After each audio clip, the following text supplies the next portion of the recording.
Құрметті оқырмандар, Лев Толстой атындағы облыстық кітапхананың өлкетану әдебиеттер бөлімінің кітап және қаламгер айдарынан жақсы бір кітапты сіздерге таныстырып өткім келеді. Ол ардагер ұстаз Қиялаш Сүйінкинаның Ыбырай Алтынсарин кәсіптік білімнің негізін салушы атты кітабы. Бұнда ардагер ұстаздың әр жылдары жазған мақалалары топтастырылған.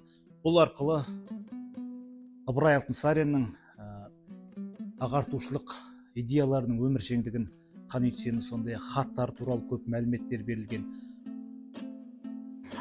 Ыбырайдың ағартушылық қызметінің басталуы, қазақ балаларына орыс тілін оқытуы, аудармаға келуі, мектептер ашуы, шығармашылықпен айналысуы, ана тілі және оның тазалығы және тағы басқа тақырыптарға қатысты осы күнге дейін 30-дан астам мақала жазыппын.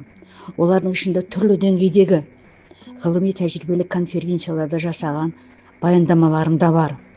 Мақалаларым Қазақстан мектебі, білімді ел, образованная страна, білім образование, Қостанай таңы, Егемен Қазақстан сынды мерзімді басылымдарда жарияланды. Мақалаларымды жинақтап, Алтынсарин кәсіптік білімнің негізін салушы атты кітапқа енгіздім. Өзімнің педагогикалық қызметімде Ыбырайдың тәжірибесін кеңінен пайдаландым десем де болады. Неге десеңіз, Ыбырай мұғалімдік қызметін қазақ балаларына орыс тілін оқытудан бастаған. Ал қазақ балалары үшін орыс тілі екінші тіл. Мен де мектепте, колледжде жұмыс істей жүріп, орыс тілді балаларға қазақ тілін екінші тіл ретінде оқыттым.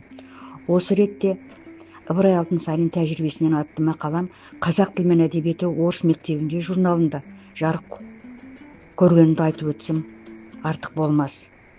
Ыбырайдың әдіскерлік қырын таныта түсу үшін Алтынсарин және қазіргі әдістеме тілді оқытудағы сабақтастық атты баяндамам Алтынсарин оқулары 2011 республикалық ғылыми тәжірибелік конференция материалдарының жинағына енді. Бұл Арқалық қаласында болатын. Алтынсарин оқулары 2026 деген атпен осы жылдың ақпан айында Өмірзақ Сұлтанғазин атындағы педагогикалық институтта ұйымдастырылған халықаралық ғылыми тәжірибе конференцияға педагог мәртебесі және Ыбырай өнегесі атты тақырыппен материал әзірлеген болатынмын. Ол газетте де жарияланды.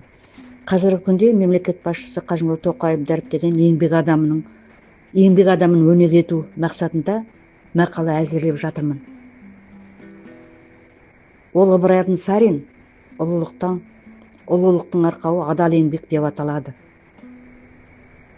Президентіміздің адал адам, адал еңбек, адал табыс тұжырымдамасын басшылыққа ала отырып, ұлы тұлғамыз Ыбырай Алтынсарин өнегесін жас буын бойына дарыту ұстаздар алдындағы маңызды міндет деп санаймын.